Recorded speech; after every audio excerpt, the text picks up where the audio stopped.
नमस्कार दोस्तों, स्वागत है आपका आपके YouTube चैनल कर स्टडी आई में। आज हम 15 जुलाई 2020 की नेशनल करंट अफेयर करेंगे और आज के करंट अफेयर की पीडीएफ वीडियो के नीचे डिस्क्रिप्शन में मिलेगी।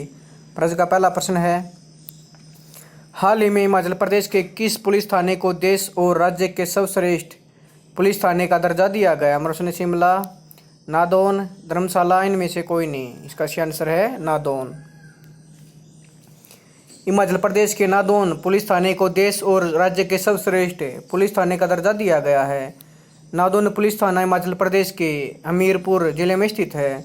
केंद्रीय गृह मंत्री अमित शाह द्वारा इस पुलिस स्टेशन को उत्कृष्टता पत्र प्रदान किया गया।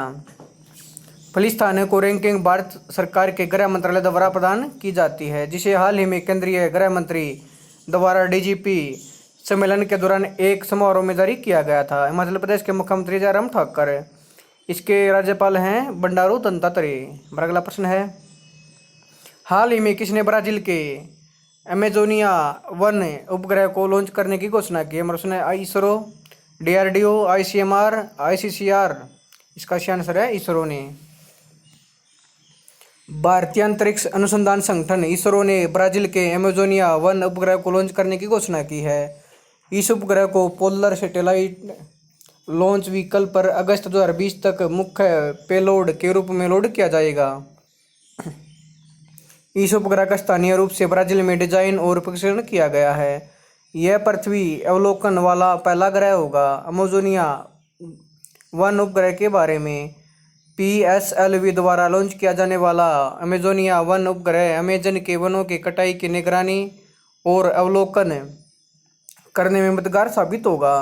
हाल ही में अमेजन क्षेत्र में लगी आग बाद अब इस उपग्रह की भूमिका देशों के लिए बहुत महत्वपूर्ण होगी। इसके अलावा ब्राजील के उपग्रह द्वारा भेजे गए तस्वीरों से वनस्पति और कृषि क्षेत्रों में भी मदद मिलने की उम्मीद है। भारत और ब्राजील के बीच अंतरिक्ष सहयोग। भारत और ब्राजील ने साल 2014 में 6 में ब्रिक्स शिखर सम्मेलन में भारतीय रिमोट सेंसिंग सैटेलाइट सीरीज के जरिए डेटा प्राप्त करने के लिए ब्राजील के एक पृथ्वी स्टेशन की स्थापना के लिए सहमति समझौते पर हस्ताक्षर किए थे। इसरो के निदेशक हैं के सिवन। इसका मुख्यालय बेंगलुरु में। इसकी स्थापना 1969 में की गई। ब्राजील की राजधानी है ब्रासिलिया और ब्राजील के राष्ट्रपति हैं जायर बोल्सोनारो और ब्राजील की मुद्रा है ब्राजीलियन रियल। अगला प्रश्न है, हाल ही में विश्व जनसंख्या दिवस कब बनाया गया? प्रश्न 11 जुलाई, 12 जुलाई, 13 जुलाई, 14 जुलाई। इसका सही आंसर है 11 जुलाई को। प्रत्येक वर्ष 11 जुलाई को विश्व स्तर पर वर्ल्ड पॉपुलेशन डे यानी विश्व जनसंख्या दिवस बनाया जाता है। यह दिन बढ़ती जनसंख्या और लैंगिक समानता, परिवार नियोजन के महत्व, गरीबी, मातृ स्वास्थ्य, मानवाधिकार आदि जैसे मुद्दों के बारे में लोगों को जागरूक करने के लिए बनाया जाता है। इस वर्ष के विश्व जनसंख्या दिवस 2020 का विषय है पुटिंग द ब्रेकर्स ऑन कोविड-19 safeguarding the health and rights of women and girls. विश्व जनसंख्या दिवस का इतिहास। विश्व जनसंख्या दिवस को मनाने की शुरुआत साल 1989 में संयुक्त राष्ट्र विकास कार्यक्रम की गवर्निंग काउंसिल द्वारा की गई थी। उस समय विश्व की जनसंख्या लगभग 500 करोड़ थी। संयुक्त राष्ट्र महासभा द्वारा दिसंबर 1990 में अपनाए गए 45/216 प्रस्ताव के बाद विश्व जनसंख्या दिवस को मनाए जाने का निर्णय लिया गया, जो पर्यावरण और विकास के लिए अपने संबंधों की तरह आबादी के मुद्दों के बारे में जागरूकता बढ़ाता है। इस दिन को पहली बार 11 जुलाई 1990 को 90 से अधिक देशों में चयनित किया गया था। तब से कई UNFPA देश के कार्यालयों और अन्य संगठनों और संस्थाओं ने सरकारों और नागरिक समाज के साथ साझेदारी में विश्व जनसंख्या दिवस मनाया जाता रहा है। संयुक्त राष्ट्र जनसंख्या कोष का मुख्यालय है न्यूयॉर्क, अमेरिका में और इसके कार्यकारी निदेशक हैं नतालिया कनेम और इसकी स्थापना 1969 में की गई। अगला प्रश्न है, हाल ही में किसने इंडियन पैंडेमिक रिस्क पोल बनाने के लिए कार्य समूह का गठन किया? प्रश्न है IRD, AI ने, ICC ने, WHO ने, वर्ल्ड बैंक ने। इसका सही आंसर है IRD, AI ने। भारतीय बीमा विनियामक और विकास प्राधिकरण द्वारा इंडियन पैंडेमिक रिस्क पोल बनाने के बारे में शोध करने और सिफारिशें देने के लिए एक कार्य समूह का गठन किया गया है। इस पैनल को महामारी जोखिम पूल की मदद से कोविड-19 महामारी से उत्पन्न विभिन्न जोखिमों को संबोधित करने की संभावना की तलाशने का काम सौंपा गया है। इन जोखिमों में समवर्ती सामग्री के नुकसान के बिना व्यावसायिक व्यवधान नुकसान, रोजगार के नुकसान से सरकार, बीमाकर्ताओं, पुनर्बीमाकर्ताओं की अक्षमता से बहुत अधिक नुकसान शामिल हैं। बीमा नियामक और विकास प्राधिकरण के कार्यकारी निदेशक सुरेश माथुर इस 9 सदस्यीय कार्य समूह के अध्यक्ष होंगे। इस समूह के सदस्य हैं सुचिता गुप्ता, हितेश कोटक, अंकुर निजावन, शैलेंद्र राव, शिल्पा यादव, M.N. मुंशी, अजय कुमार और सवा तालुकदार। IRDAI ने उपयुक्त कार्य समूह का गठन निम्नलिखित संदर्भ शर्तों के साथ किया है। महामारी जोखिम पूल स्थापित करने की आवश्यकताओं पर शोध करना और इसके अध्ययन का औचित्य प्रदान करना, पुल के लिए आकार और संचालन मॉडल की सिफारिश करना, इस विषय से संबंधित सभी अन्य मामलों की जांच करना। हमारा अगला प्रश्न है, हाल ही में भारत यूरोपीय संघ शिखर सम्मेलन की कौन सी बैठक वर्चुअली आयोजित की जाएगी? हमारा प्रश्न 15वीं, 16वीं, 17वीं, 18वीं। इसका सही आंसर है 15वीं। भारत यूरोपीय संघ शिखर सम्मेलन की 15वीं बैठक वर्चुअली आयोजित की जाएगी। इस शिखर सम्मेलन में भारत यूरोपीय संघ के सहयोग पर विचार विमर्श किया जाएगा, जिसमें राजनीतिक और सुरक्षा संबंध, व्यापार और निवेश और आर्थिक सहयोग जैसे विभिन्न पहलू हैं। साथ ही दोनों पक्षों के बीच कोविड-19 महामारी और समकालीन वैश्विक विषयों के घटनाक्रम पर भी चर्चा की जाएगी।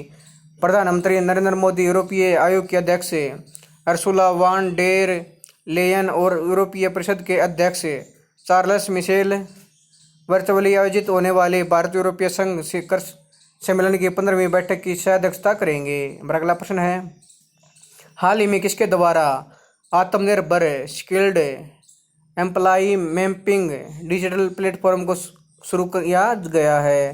प्रश्न, कौशल विकास और उद्यमिता मंत्रालय द्वारा, रसायन और उर्वरक मंत्रालय द्वारा, वित्त मंत्रालय द्वारा, इनमें से कोई नहीं। इसका सही आंसर है कौशल विकास और उद्यमिता मंत्रालय द्वारा।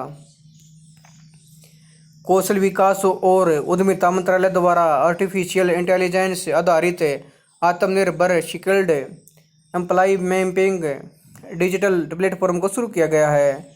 इस मंच का उद्देश्य रोजगार क्षेत्रों में कुशल कार्यबल की मांग, आपूर्ति के अंतर को कम करना और सूचना प्रवाह में सुधार करना है। क्षेत्रों और स्थानीय उद्योगों की मांगों के आधार पर श्रमिकों का विवरण पोर्टल द्वारा डाला जाएगा।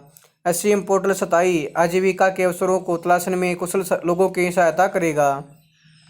यह उद्योग संबंधित कौशल प्राप्त करने और विशेष रूप से कोविड महामारी के पश्चात के समय में उभरते रोजगार के अवसरों का पता लगाने में कुशल कर्मचारियों की मदद करेगा। यह मंच नियोक्ताओं को कुशल कार्यबल की उपलब्धता की जांच करने और उनकी भर्ती योजनाओं को तैयार करने के लिए एक मंच प्रदान करेगा। एससीएम को राष्ट्रीय कौशल विकास निगम ने बेंगलुरु स्थित कंपनी बेटर प्लेस के साथ मिलकर विकसित किया है। इस मंच का प्रबंधन राष्ट्रीय कौशल विकास निगम द्वारा किया जाएगा। पोर्टल में 3 आईटी आधारित इंटरफेस शामिल हैं: employer portal, employer onboarding, demand aggregations, candidate selections, dashboard, reports, trends analysed and highlights gaps, candidate applications, create and tracks candidate profile, share job suggestion. केंद्रीय कौशल विकास और उद्यमिता मंत्री हैं महेंद्र नाथ पांडे। अगला प्रश्न है, हाल ही में आइवरी कोस्ट के पीएम अमादू गोन कुलिबली का निधन कितनी वर्ष की आयु में हो गया? प्रश्न 61 वर्ष, 65 वर्ष, 70 वर्ष, 80 वर्ष। इसका सही आंसर है 61 वर्ष। आइवरी कोस्ट के प्रधानमंत्री अमादू गोन कुलिबली का निधन 61 वर्ष की आयु में हो गया है। वह हाल ही में फ्रांस से इलाज करके वापस लौटे थे। उन्हें अक्टूबर के राष्ट्रीय चुनाव के लिए हुफाऊ टिस्टिस फॉर डेमोक्रेसी एंड पीस की सत्तारूढ़ पार्टी द्वारा राष्ट्रपति पद के उम्मीदवार के रूप में चुना गया था। अमादू गोन कुलिबली ने कई पदों पर कार्य किया, जिसमें तकनीकी सलाहकार, वरिष्ठ सिविल सेवक, कोरोगो के उप महापौर, कृषि मंत्री और कैबिनेट मंत्री का पद शामिल है। वे 6 वर्षों तक राष्ट्रपति के महासचिव के रूप में सेवा देने के बाद जनवरी 2017 में आइवरी कोस्ट के प्रधानमंत्री बने थे। आइवरी कोस्ट के राष्ट्रपति हैं अल्सेन ओटारा।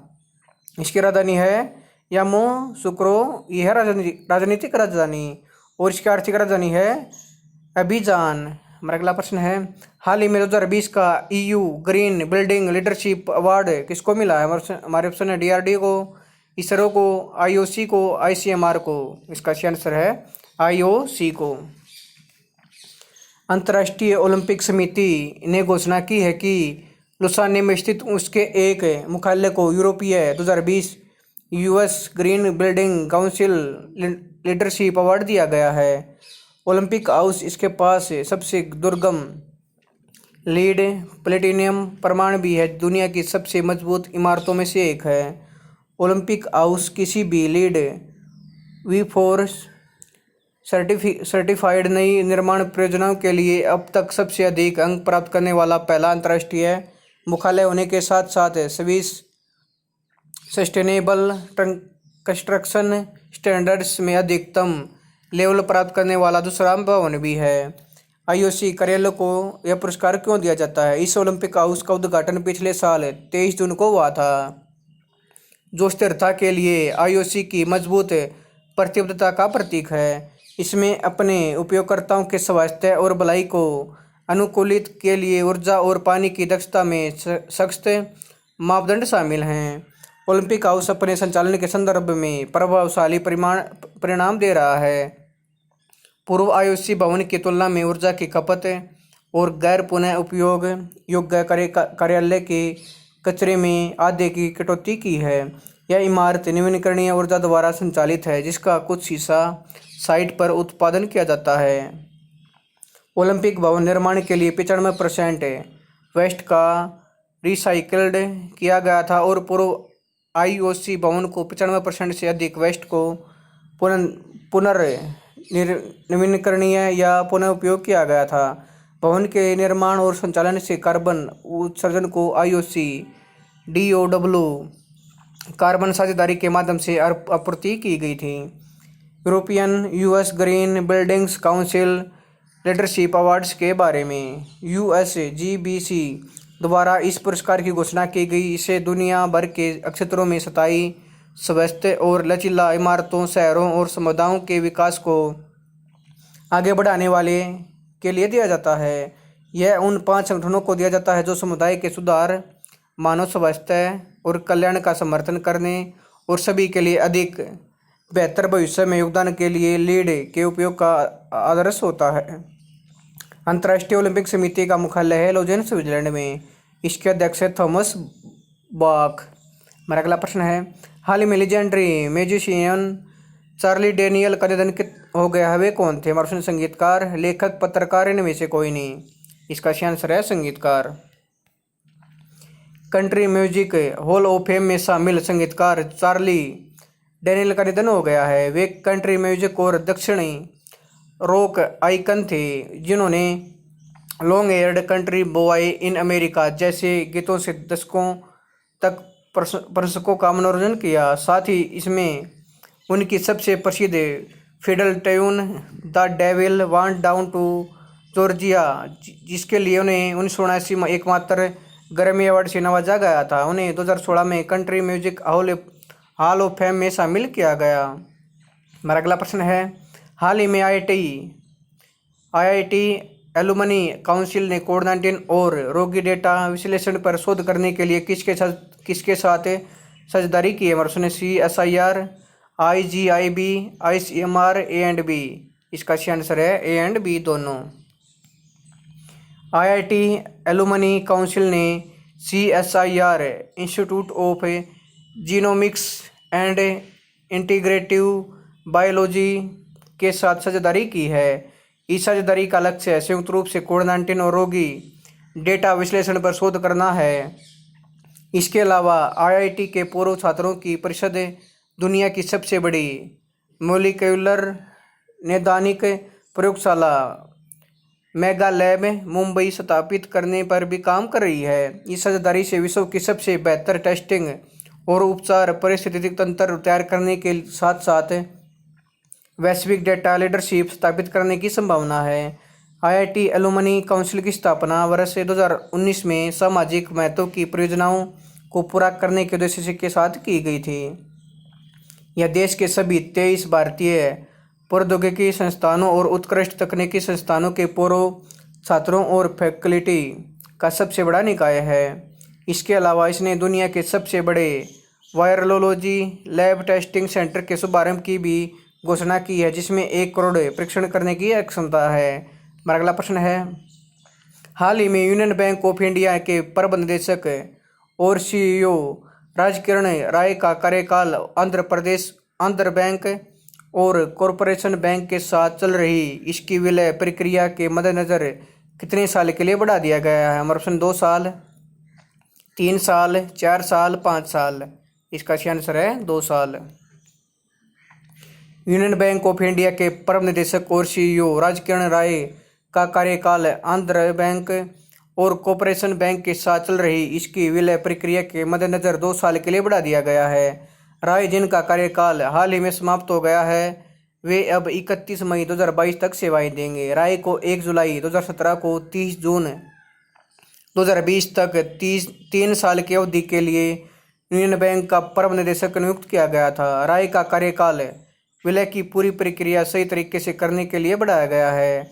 इस विलय के बाद बैंक अब भारत का 5वां सबसे बड़ा सार्वजनिक क्षेत्र का बैंक बन गया है। महाराज का आखिरी प्रश्न है, हाल ही में इंटरनेट दिग्गज कंपनी गूगल ने अपने social networking platform Google plus को किस नाम से रिलॉन्च किया है। हमारा ऑप्शन है Google current, Google power, Google wave, इनमें से कोई नहीं।